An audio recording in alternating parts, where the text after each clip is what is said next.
Right YouTube, here we are, here in sunny Bournemouth, and I'm about to jump on a plane to Scotland of all places, so come fly with me on this next SouthernAirs vlog.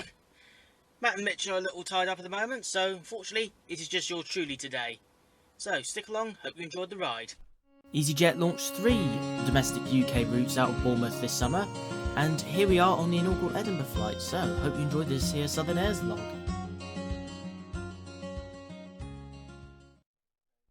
Now boarding.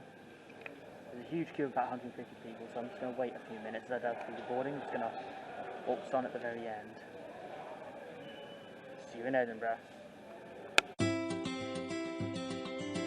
Today's flight was operated by a brand new A320neo delivered in 2019 in November, right as the events of last year were starting to start up, unfortunately. But nonetheless, this was a rather comfortable aeroplane and a real pleasure to be on the inaugural flight. So I was really happy to obviously be here. Got some really good views of Bournemouth and Dorset as we climbed out. It was a lovely day for flying, as you can see. easyJet service hasn't been affected too much. The bistro was provided at a reduced service. As you can see there, I decided to buy a 12, some Pringles and a Coke and vodka, and it came to, I think, roughly £9.15. I've just got to interrupt the video here a sec. Tyler, really? £9.15 on a can of Coke, a bottle of vodka, Pringles, and is it Pringles and a 12 bar? Seriously? Jesus. I mean, you can get 3 Tesco meal deals for that and have change. What the hell, dude? Seriously, I do question a fair amount of your airline food, to be honest with you.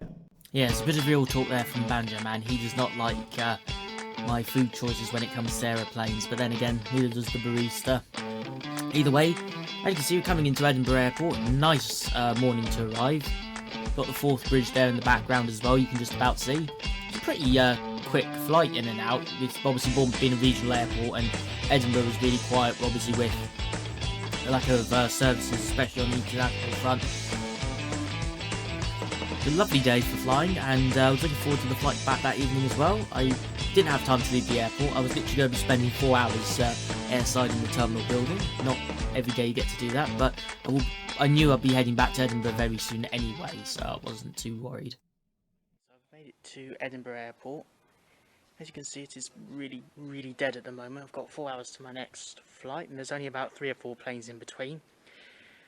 Even the BA lounge, as you can see here, is closed for business till further notice. Most of the gates are operational. You can get some decent views, which I'll be posting later in the vlog. But yeah, it is just so strangely quiet. It's just so weird. Either way, I'm looking forward to the flight back. Obviously, I'll be doing footage on the GoPro for that. So, stay beautiful, I guess. It was a little on the haunting side, to say the least, looking at Edinburgh Airport and the state it was in. Just such an airport that I've been to many times, and seeing it so bustling with activity, and yet it was absolutely dead. To be honest, I don't think there was a single full flight that day, and there was only about 10 flights. So I'm here in Edinburgh, and being the idiot that I am, I've purchased this. This is a Fanta drink. It could be one of 4 flavours. I have no idea what's in this.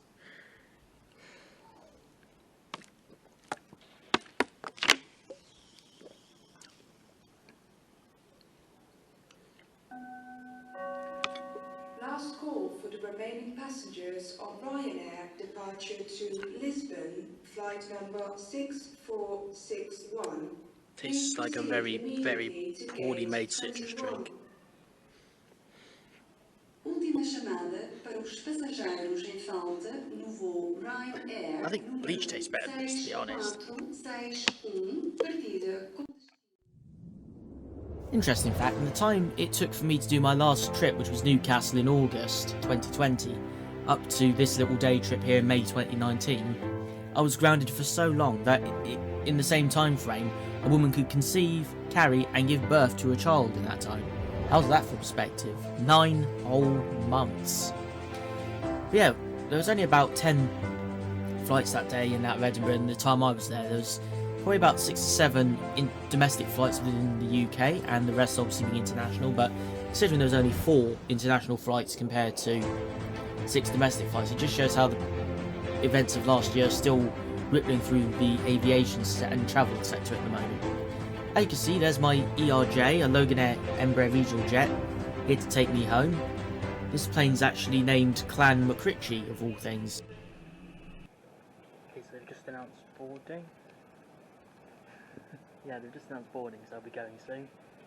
Got an ERJ waiting for me, so this will be a lively takeoff. You'll see in the GoPro footage in a moment. See you soon. One thing I do love about Loganair's regional jets, and this is only my second flight with them, is how these things are little pocket rockets. They do not hold back, especially when they've got a light load on board. And I tell you what, as we took off today over Edinburgh, as you'll see in just a moment, we had a very, very lovely view of the Forth Bridge on the way out. In fact, it was even better than the view I had on the way in on the easyJet 320.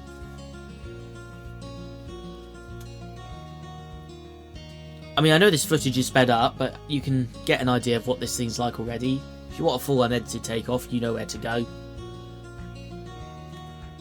Sure, just look at that view. Amazing, isn't it? I never get tired of views like that. Not once. As you can see, we also had some really good views of Hampshire as we circled in to arrive. Nice view of the English countryside from above. Again, just views like this. It's the reason I absolutely love what I do. I just never get tired of seeing this. I mean, 7 years and counting.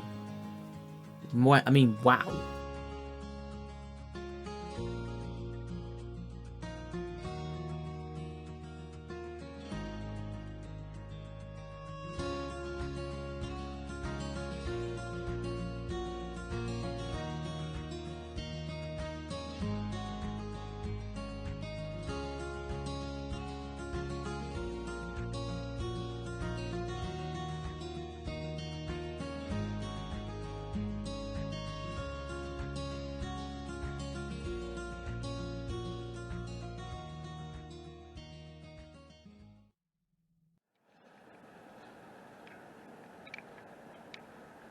Made it to Southampton. Right, so it's now a good 90 steps or so, or less than 100 steps to the train station, which is just over there into the sunlight. Not long to go. Oh, that's better. So yeah, that's the end of a long travel day, but we're not over just yet. Not just yet. Here's the train station for Southampton Airport. And over here, airport terminal. Literally a 2-minute journey. Talk about smooth connections. I think this even tops London Heathrow for transport connections. So one of the things I love about Southampton, transiting is a piece of cake. Okay, just a quick update. It's cost me £15 for that train ticket. The train's just about to arrive, so at least the service is very punctual. And don't worry, I haven't got my face mask. It's going to go on as soon as before I get in the train, obviously.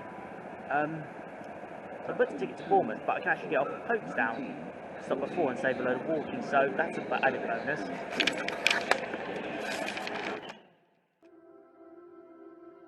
And thus concludes the travel vlog today. Hopefully we'll have some nicer content coming up for you in due course. We have a trip to Belfast on the horizon. It was a pretty uneventful train ride from Southampton to Folkestone, and I tell you what, it was a nice way to just sit back and reflect on what was a pretty impressive day. Short and sweet, but it was sure as hell nice to get my feet back in the water, if you know what I mean. So, without further ado, I'll leave you to enjoy the end of the video, and until next time, fellow Southern Air fans,